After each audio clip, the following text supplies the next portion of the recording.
Ashir TV के मुआज़्ज़िज़ दोस्तों, मेरा नाम है आशिर अली और आप सब देखने और सुनने वालों को अस्सलामु अलैकुम। इस्लामी तारीख़ में मोहम्मद बिन कासिम एक नौजवान का जिक्र यकीनन हम बचपन ही से सुनते आ रहे हैं कि कैसे एक 17 साल के नौजवान ने अपनी बहन की मदद की पुकार पर आज मौजूदा पाकिस्तान के सूबा सिंध, जहां उस वक्त राजा ताहिर की हुकूमत थी, इसे फतह करके मुस्लिम सल्तनत के अंदर शामिल किया और इन्हें इसलिए आज भी एक हीरो माना जाता है।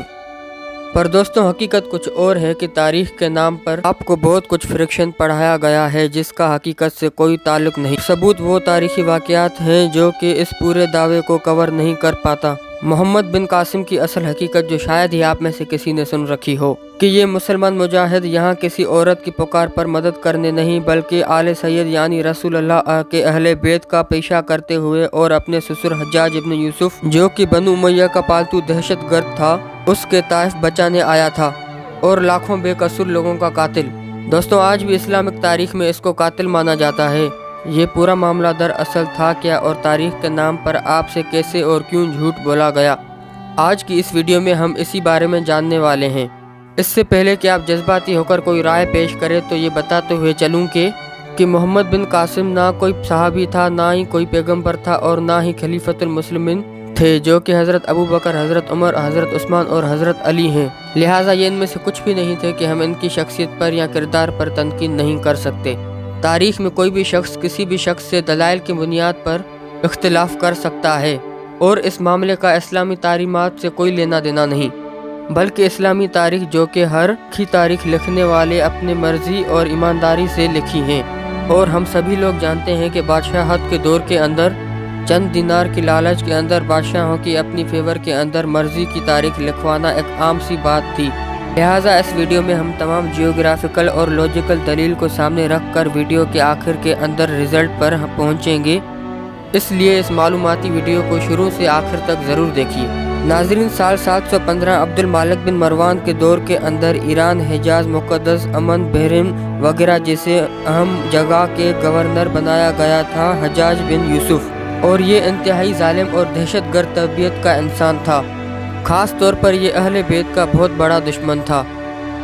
तिजारत के घर से कुछ मुसलमान ताजिर श्रीलंका या उस दौर के अंदर लंका कहलाए जाने वाले मुल्क के अंदर आबाद हो गए थे और लंका के राजा के हज्जाज से बहुत ही अच्छे ताल्लुकात थे।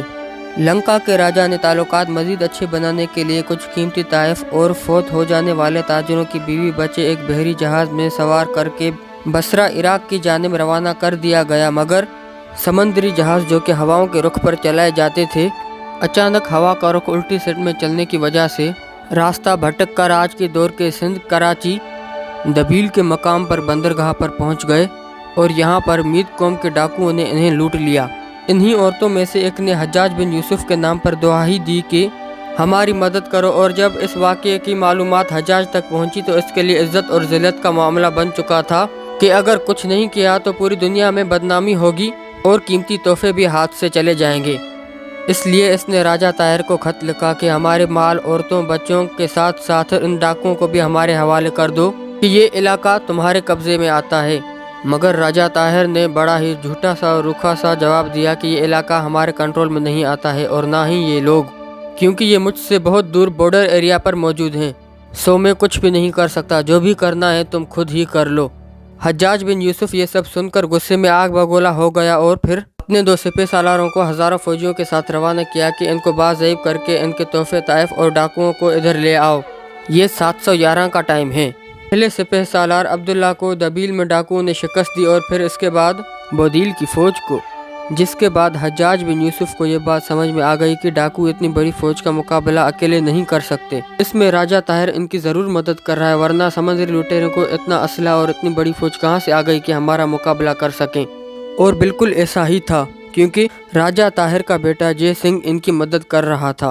उसके बाद हज्जाज ने वलीद से इजाज़त मांगी कि वो उसको बड़ी फौज दे जिसकी ज़रूरत सिंध को ही नहीं बल्कि पूरे हिंदुस्तान को फतह करने के लिए, और ये पूरे मुसलमानों की इज़्ज़त का सवाल है। वलीद की इजाज़त मिलने के बाद हज्जाज ने एक बड़ी फौज देकर अपने सिपह सालार मोहम्मद बिन कासिम को सिंध पर हमले के लिए भेजा कि अब न सिर्फ इन लोगों को छुड़वाओ बल्कि पूरे हिंदुस्तान को भी फतेह करता हुआ चले जाए। मोहम्मद बिन कासिम 17 साल का एक नौजवान था और हज्जाज बिन यूसुफ का दामाद और भतीजा भी था। ये भी अहले बैत पर हज्जाज के हुक्म से जुल्म करने वालों में भी बराबर का शराकतदार था।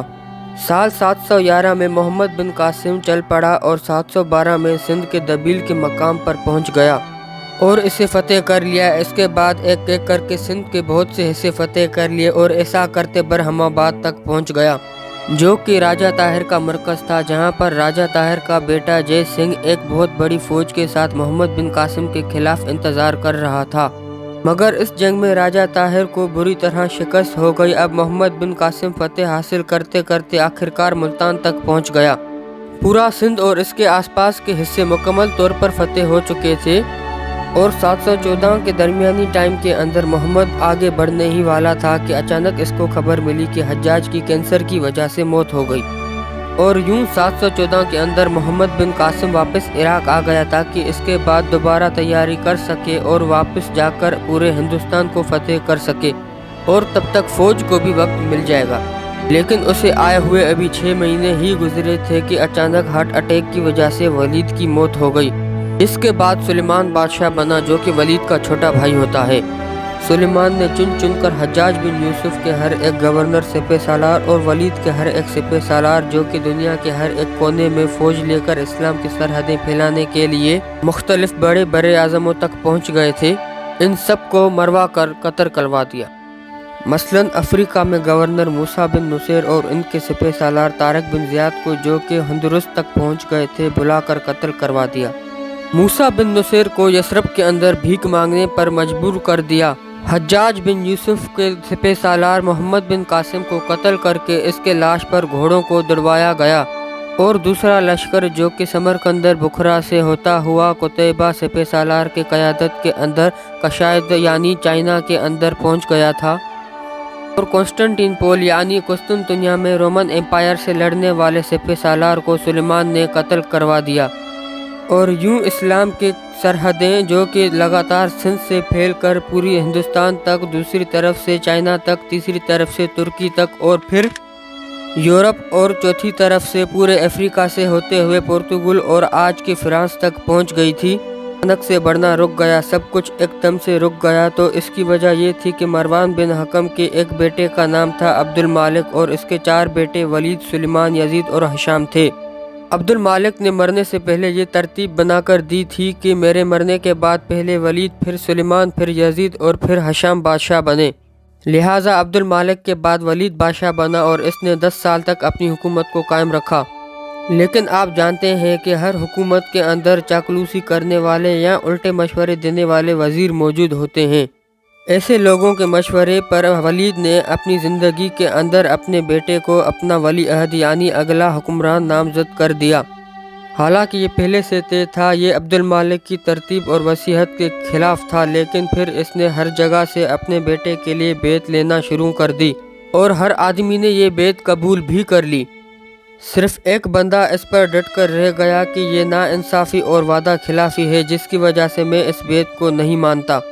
जिसका हक है उसको ज़रूर मिलनी चाहिए। ये शख्स उस वक्त मदीने का गवर्नर उमर बिन अब्दुल अजीज़ था और ये रिश्ते में वलीद का बहनोई भी था कि वलीद की बहन फ़ातिमा इनके निकाह में थी। और फ़ातिमा तारीख़ की वो नेक और वाहिद ताकतवर खातून गुजरी हैं जिनका दादा मरवान, बाप अब्दुल मालिक और भाई वलीद, सुलेमान, यजीद और हशाम सब बादशाह रहे, और शोहर उमर बिन अब्दुल अजीज़ जो बाद में अगले बादशाह बने। उमर बिन अब्दुल अजीज़ मरवान के दूसरे बेटे अब्दुल अजीज़ के बेटे थे और आप जानते हैं कि उस वक्त बादशाह के सामने कलमा हक कहने की सज़ा सिर्फ़ और सिर्फ मौत थी। पर इस गुस्ताखी पर उमर को जेल के अंदर डाल दिया। इन्हें कत्ल नहीं किया, सिर्फ अपना चचेरा भाई और अपनी बहनोई होने की वजह से इसको छोड़ दिया। अब ये मामला चल ही रहे थे कि उमर बिन अब्दुल अजीज़ जेल के अंदर था कि अचानक से वलीद का इंतकाल हो गया और सुलेमान ने तख्त संभालते ही सबसे पहले उमर बिन अब्दुल अजीज़ को जेल से निकाल कर अपना मुशीर खास बना दिया कि आप ही वो अकेले शख्स थे जो मेरे लिए हक के साथ डट गए थे। हज्जाज बिन यूसुफ एक जालिम शख्स था। इसे इतने बड़े इलाके की गवर्नरी इनाम के अंदर दी गई थी कि वो अब्दुल्ला बिन जुबैर, जिनकी मक्का के अंदर हुकूमत थी, इन्हें कत्ल करके इनकी लाश को 3 दिन तक दरख्त पर लटका कर इनकी माँ अस्मा बिनते अबू बकर को ये पैगाम भेजने वाला था कि देखो मैंने तुम्हारे बेटे के साथ क्या किया है। उसने फौजियों को हुक्म दिया था कि इस औरत को इसके बालों से पकड़कर ले आओ कि वो देखें कि हमने इसके बेटे के साथ क्या सलूक किया है, और अगली बार खौफ की वजह से ये फिर ऐसा करने की सोच भी ना सके। अस्मा बिनते अबी बकर ने ये देखकर कहा कि हज्जाज, तूने मेरे बेटे की दुनिया बर्बाद की और इसने तेरी आखिरत। इस जालिम शख्स ने सिर्फ एक दिन के अंदर 1,01,000 मुसलमानों को लेटा कर चाकू से ज़िबह करा दिया, और जो भी इसके खिलाफ बगावत करता उसका भी यही हाल होता। और इसने जंगों में जितने लोगों को कत्ल किया उसकी तादाद बिल्कुल अलग है। तहज़ीब उल तहज़ीब अल्लामा हजर तुश्किलानी की किताब के अंदर ये वाक़या दर्ज है कि अतिया बिनते साद नाम के एक मुहद्दिस के बारे में हज्जाज बिन यूसुफ को पता चलता है कि ये अहले बैत और ख़ुसूसन मौला अली पर लानत नहीं भेजता। इसने मोहम्मद बिन कासिम को ख़त लिखा कि इसको अपने सामने बुलाकर मौला अली पर लानत करवाओ। अगर वो इससे इनकार करे तो इसको पूरे 400 कोड़े लगवा और इसकी दाढ़ी और मूँछों को साफ़ करके शहर के चक्कर लगवाओ। अतिया बिन साद ने कहा कि मैंने सारी ज़िंदगी अहले बैत का साथ दिया है, इनसे मोहब्बत की है, और अपनी आखिरी उम्र में अपनी आखिरत बर्बाद क्यों करूं? मैं कभी इन पर लानत नहीं करूंगा। लिहाजा मोहम्मद बिन कासिम ने इसे 400 कोड़े लगवाए और इसकी दाढ़ी और मूँछों को साफ़ करके इन्हें शहर में घुमाया भी गया, जिसके बाद ये खुरासान की तरफ चले गए। और इसीलिए सुलेमान ने हज्जाज के रिश्तेदार और इसके तमाम लगाए हुए गवर्नर और हर एक दूसरे सिपह सालार जो कि अपनी मनमानी कर रहे थे सबसे नफरत कर रहा था, इन्हें बुलाकर एक एक करके कत्ल करवा दिया। और दूसरा, ये सब वलीद के बेटे की बेत करने को भी तैयार हो गए थे। और यही वजह थी कि सुलेमान ने बदले की आग के अंदर हद को तजावुज़ कर दिया। अब ज़रा तसव्वुर करें कि इस ज़माने के अंदर रसूलुल्लाह के ख़ानदान बनु हाशिम के साथ इतना जुल्म हो रहा हो और इस वक्त के हुक्मरान को इसकी कोई खबर तक ना हो। क्या ऐसा मुमकिन है? या फिर ये सब के सब हुक्मरान इस जुल्म के अंदर शामिल थे, क्योंकि उनकी मर्ज़ी के बगैर ऐसा कुछ हो ही नहीं सकता। हज्जाज बिन यूसुफ सखफ़ी के दामाद और भांजे का नाम मोहम्मद बिन कासिम था, जो कि इसकी फ़ौज के सिपह सालार भी थे। सबसे पहले ये बात क्लियर कर लें कि करबला के वाक़ये के अंदर ना तो हज्जाज बिन यूसुफ का कोई किरदार है और ना ही मोहम्मद बिन कासिम का, क्योंकि ये वाक़या करबला के 20 साल बाद का वाक़या है। क्योंकि मोहम्मद बिन कासिम ने जब हमला किया तब टाइम था 712 ईस्वी का, और वाक़या करबला हुआ था तकरीबन 680 में। अब यहीं पर सवाल ये पैदा होता है कि जो लोग रसूल खुदा के हाशमी ख़ानदान पर अपने दौर के अंदर इतना जुल्म व सितम कर रहे हों, वो एक मुसलमान औरत की दुहाई पर पूरी फ़ौज लेकर हमला करने सिंध पहुंच गया। और दूसरी अहम पॉइंट कि यह हज्जाज का सिंध पर तीसरा हमला था, और इससे पहले 2 हमले नाकाम हुए थे जिनके अंदर मोहम्मद बिन कासिम नहीं था। तीसरी बार में इसको सिंध पर हमला करने के लिए भेजा गया। तो सवाल ये पैदा होता है कि इससे पहले किस औरत ने इसको पुकार कर सिंध पर हमले के लिए बुलाया था? यानी ये कि हमले दुनिया के मकसद के लिए थे, ना कि किसी औरत को बचाने के लिए। अहले सुन्नत और अहले तशय्युई की तारीख़ी मुसन्नद किताबों को पढ़ें, जिनके अंदर इब्ने असाकिर की तारीख़ी किताब दिमश्क, खतीब बगदादी की तारीख़ बगदाद और तारीख़ याकूबी, जिसे सुन्नी और शिया दोनों मानते हैं, इनके अंदर ज़िक्र है कि रसूल खुदा के ज़माने में ही हिंदुस्तान की सरज़मीन खुरासान से ख़ास तौर पर सिंध से 5 सहाबा ने आकर आपके हाथ पर बैत की और इस्लाम कबूल किया। यानी इस दौर के अंदर ही सिंध के अंदर मुसलमान मौजूद थे। वो कोई आम मुसलमान नहीं बल्कि सहाबा रसूल थे। ये बात हज़म करना मुश्किल है।